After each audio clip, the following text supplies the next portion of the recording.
O Senhor esteja convosco. Ele está no meio de nós. Proclamação do Evangelho de Jesus Cristo, segundo Mateus. Glória a vós, Senhor. Naquele tempo, disse Jesus: Ai de vós, mestres da lei e fariseus hipócritas! Vós pagais o dízimo da hortelã, da erva doce e do cominho, e deixais de lado os ensinamentos mais importantes da lei, como a justiça, a misericórdia e a fidelidade. Vós deveríeis praticar isto, sem contudo deixar aquilo. Guias cegos, vós filtrais o mosquito, mas engolis o camelo. Ai de vós, mestres da lei e fariseus hipócritas! Vós limpais o copo e o prato por fora, mas por dentro estáis cheios de roubo e cobiça. Fariseu cego, limpa primeiro o copo por dentro, para que também por fora fique limpo. Palavra da salvação. Glória a vós, Senhor. O desejo de Deus é que nós estejamos limpos por dentro, né? Por isso a igreja oferece na entrada da missa o ato penitencial, para a gente se purificar, para a gente já preparar a nossa vida para estar com o Senhor. Nós viemos aqui para estar com o Senhor. Então nós temos que preparar o nosso coração para esse encontro. Se aqui nós temos que estar limpo, imagina para chegar no céu, né? Se aqui a exigência é grande para que a gente possa ir remodelando a nossa vida, educando a nossa fé, para viver a glória de Deus, para viver a graça de Deus, para viver em Deus, né? Então nós aprendemos com os tempos assim. A cada dia nós viemos à igreja para estar cada dia mais santificando o nosso interior. Porque a transformação nossa se dá por inteiro de dentro para fora, né? Nós vamos colocando as virtudes, as graças, reacendendo no nosso coração a chama do amor de Deus e vamos destruindo aquilo que desfigura a nossa vida, né? Por isso hoje Jesus está chamando de hipócritas, né? Quem são os hipócritas? Porque aquelas pessoas, os doutores da lei, eles pagavam o dízimo. Porque tem gente que acha que pagar o dízimo, pronto, já paguei o meu dízimo, estou salvo. Não está lá, não tem lugar nenhum que está escrito que o dízimo pagou, está salvo. Não, o dízimo é uma oferta generosa que a gente dá daquilo que decide o nosso coração para ajudar a manter a igreja, para manter a igreja, porque a igreja não é só do padre, não é só do bispo, a igreja somos todos nós, né? Então tudo isso aqui é construído pelo povo, não pertence à Canção Nova, não é nosso. Não é meu, é de Deus. Tudo que nós temos aqui é de Deus, não pertence a mim. Não tem escritura aqui dizendo que é da Canção Nova, né? É da igreja. Não pertence a uma pessoa, pertence à igreja. A igreja faz parte de toda a comunidade também. Mas é a graça da gente saber que não é porque a pessoa faz a sua generosidade, porque tem seitas, as pessoas que acreditam na reencarnação, vai dizer, porque está lá na lei de Deus, dizendo que quem faz a caridade, que ajuda uma pessoa que é caritativa, apaga uma multidão de pecados. A minha caridade ajuda a pagar os pecados. Mas não significa que pagar os pecados a pessoa está salva, né? Não significa que a pessoa que pagou os pecados está salva. Ela não pagou todos os pecados. Lá não falou que foi, olha, a partir do momento que você faz uma caridade, você está salvo. Não está escrito isso aí. Está escrito que você vai apagar uma multidão de pecados, mas não está escrito que você está salvo. A salvação passa por ali, ó, por Jesus. Pela minha conversão, pela minha vida nova. É o que nós estamos vendo hoje. Santa Mônica. O que ela precisou? Porque está aqui, a hipocrisia tem um monte de significado, né? Que torna o homem hipócrita.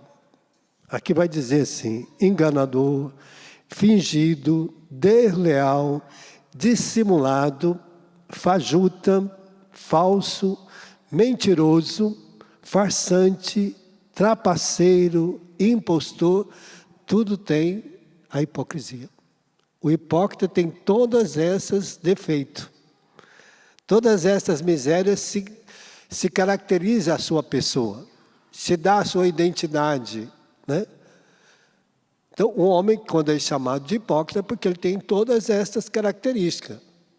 É um farsante, um impostor, um mentiroso, um enganador. Porque finge ser uma pessoa que não é. Parece santo, mas por dentro está tudo ocado. Está cheio de pecado, de miséria, né? Assim estava Santo Agostinho, o pai de Santo Agostinho, que vivia uma vida o quê? Falsa, mentirosa, né? Aparentava uma coisa, mas não vivia integralmente aquilo que aparentava, né? Então, ele vai ter que encontrar com o Senhor, vai ter que mudar de vida. Por isso, nele não estava a justiça, a misericórdia e nem a fidelidade. Para o homem viver uma vida nova, sair da hipocrisia, ele vai ter que ser justo, ele vai ter que ser misericordioso e ele vai ter que ser fiel para ganhar a salvação. Então, nós precisamos, para ver a vitória de Deus, assim.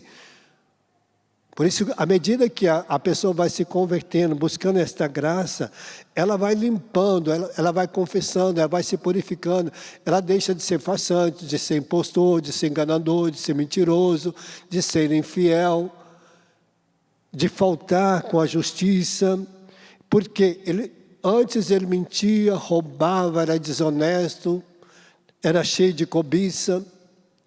Se eu tenho isso no meu coração, tem alguma coisa errada comigo. Porque eu estou sendo hipócrita.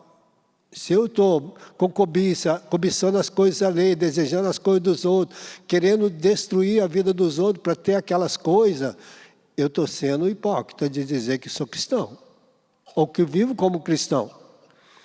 Se eu estou assim, cheio dessas coisas, se eu ainda estou vivendo como uma pessoa cega, que minto, que engano, que sou falso, que falo mal, que calunio, que cristão eu estou sendo? Hipócrita.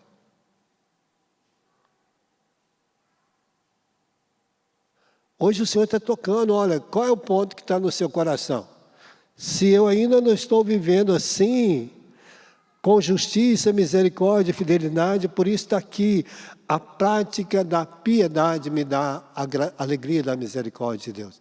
A prática da piedade, de ser piedoso com os outros, um homem piedoso, ele vai mortificando o seu coração das coisas deste mundo, ele vai santificando o seu olhar, seu pensamento, ele tem uma vida religiosa verdadeira, aquilo que ele vive aqui na igreja, ele vive lá na sua casa, vive lá no trabalho, aonde ele passa, ele está no lazer, aonde ele vai, é aquela pessoa. Ele tem integralidade na sua vida, ele tem caráter, ele mostra aquilo que realmente ele é.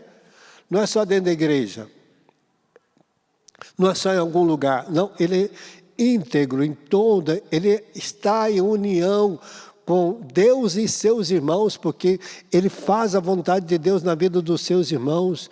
Realmente, ele tem uma vida regada de caridade e de misericórdia. Se eu quero ver as vitórias de Deus, é assim. Santa Mônica viu desse jeito. Ela não teve outro jeito, ela derramou lágrimas, ela chorava, e ela era piedosa, ela ajudava as pessoas que estavam à sua volta, ela era uma pessoa prestativa, misericordiosa, acolhedora. Por quê? Porque para ela ver a glória de Deus, ela teve que ver realizar essas graças na sua vida, porque aí Santo Agostinho começou a ver, olha, ali tem minha mãe, o marido começou a ver, tem a minha esposa que santifica, que me dá graça de cuidar de mim, mesmo na vida de pecado. Ela não deixou de cuidar dele mesmo na vida de pecador, porque a justiça me dá a graça disso, a misericórdia me dá a graça disso, a piedade me dá graça disso, a fidelidade a Deus me dá graça disso, de cuidar de todos igualmente, né? Hoje Deus nos trouxe aqui para aprender com Santa Mônica a viver essa riqueza em nossa vida, né? De saber que as nossas orações não se perdem, mas elas se concretizam quando nós confiamos em Deus e vamos rezando e vivendo a nossa vida, de uma vida austera diante de Deus. Ele nos dá a vitória e a gente não se perde. E a gente vai ver nossos filhos, mesmo que às vezes eles não se convertam, mas ele pode ir para o céu porque recebe a graça, né? Um dia eu estava conversando com a senhora e ela disse: meu filho, eu rezei para ele todo esse tempo. E ele foi para a cadeia, ficou preso, saiu de lá. Ele mexia com o tráfico de droga. Ele veio, começou a frequentar a igreja, começou a rezar. Quando ele estava vivendo uma vida reta, alguém que era traficante veio cá e matou meu filho. Assassinou meu filho. E ela disse: Deus salvou meu filho pela morte. Deu a ele a vitória do martírio, porque ele já estava vivendo em Deus. Agora eu estou tranquila, porque meu filho está em Deus. Porque nessa morte eu creio que Deus viu que ele já tinha abandonado aquela vida.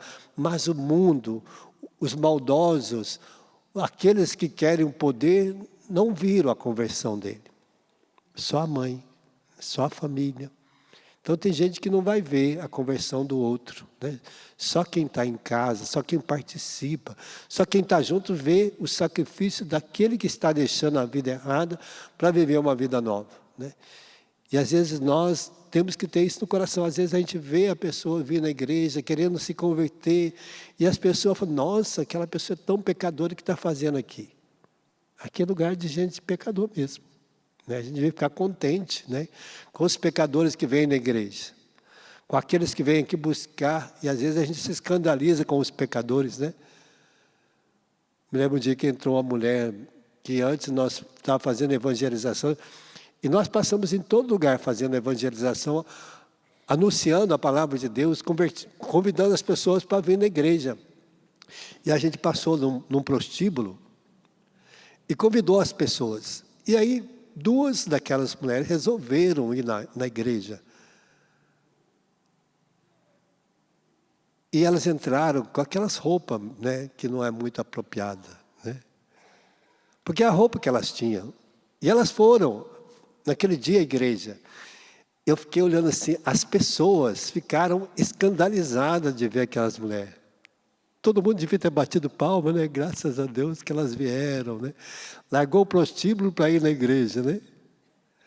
Mas as pessoas ficaram escandalizadas, em vez de ficar felizes com a atitude dela de querer encontrar com Deus, né? E depois a gente viajou, depois de muitos anos, eu voltei um dia naquela cidade. Uma daquelas meninas que era prostituta, aí encontrei com ela na igreja de novo. Ela estava na igreja. Ela falou: olha, eu era aquela pessoa, né? Agora ela tinha casado, tinha família e tinha uma vida nova, né? Eu falei: a tua amiga? Ela falou: foi embora, nunca mais ouvi. E ela continuou naquela cidade. Agora ela era uma mulher nova, né? Era uma Maria Madalena, né? Mais ou menos assim, né? E às vezes a gente não vê a conversão. Então, vamos pedir essa graça hoje, que nossa oração ela não fica sem mover o céu. Então, pedindo essa graça hoje de Santa Mônica, a fidelidade, esse serviço tão caritativo, rezar para aqueles que precisam, aqueles que necessitam, aqueles que precisam de conversão. Somos nós, só pedimos essa graça ao Senhor no dia de hoje. Amém?